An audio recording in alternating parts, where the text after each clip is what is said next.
자, 서른 의원이 이재명 면전에서 한마디를 했습니다. 처음으로 이재명이 주재한 선대위 회의에서 뼈있는 소리를 했어요. 처음에는 상식적인 이야기를 했는데, 근데 이제 이야기를 하면서 지금 나와 있는 대통령 후보들을 보면 큰 차이가 있는 것 같지 않다. 다 고만고만한 약점이 있고 고만고만한 장점이 있는데, 요렇게 말을 했는데, 이 말은 매우 원론적인 말일 수 있지만은 자기 당의 대선 후보인 이재명 면전에서 첫 선대위 회의에서 이런 말을 했다. 또 이 사람은 2주 동안 어딜 가야 된대요, 출장을.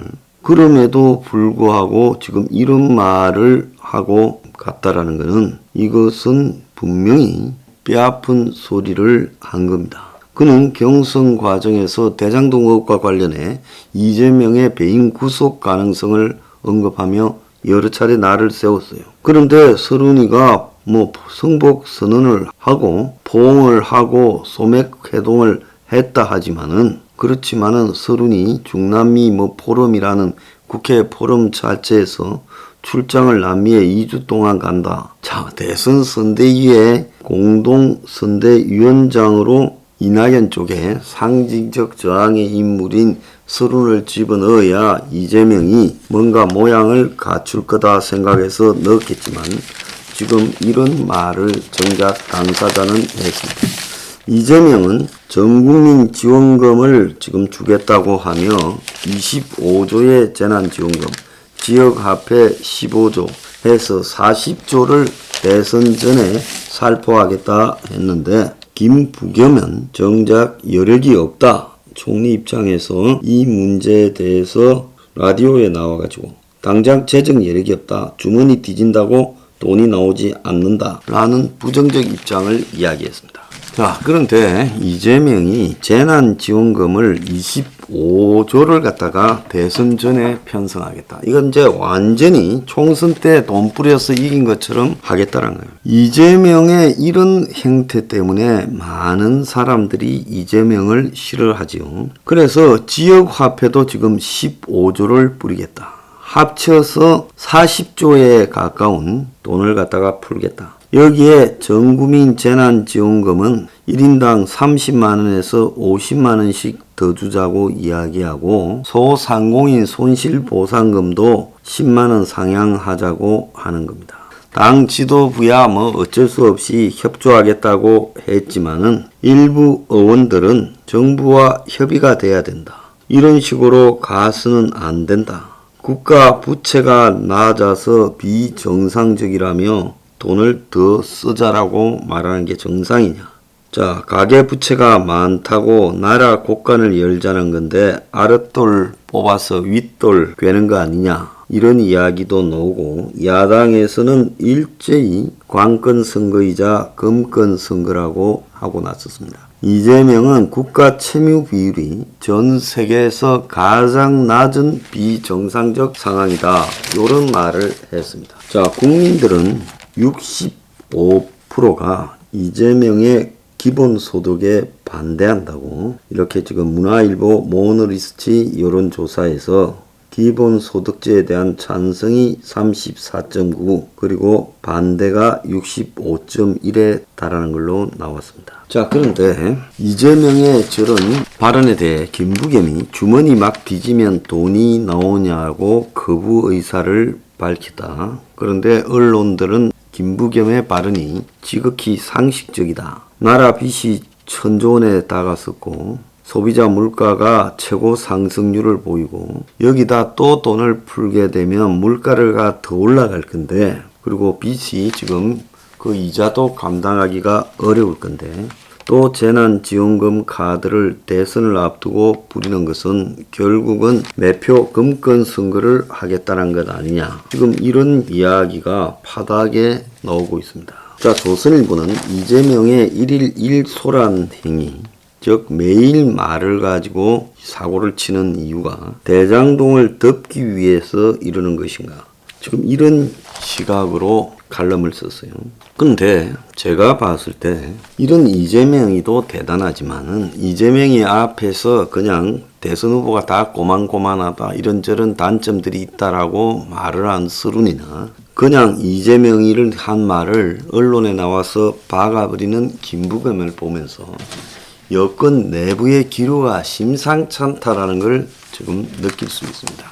특히 김만배가 앞에서 이야기했다시피 일부에서요. 이재명이 내놓은 행정지침이나 시가 내놓은 정책에 따라서 우리는 한 것밖에 없다. 우리가 그한테 해달라고 뭘 유동규를 통해서 넣은 게 아니라 다 그분이 최선을 행정을 하겠다고 내놓은 걸 우리는 따랐을 뿐이다. 이재명이 하라는 대로 한 것이고 책임은 우리가 아니라 이재명이 져야 된다.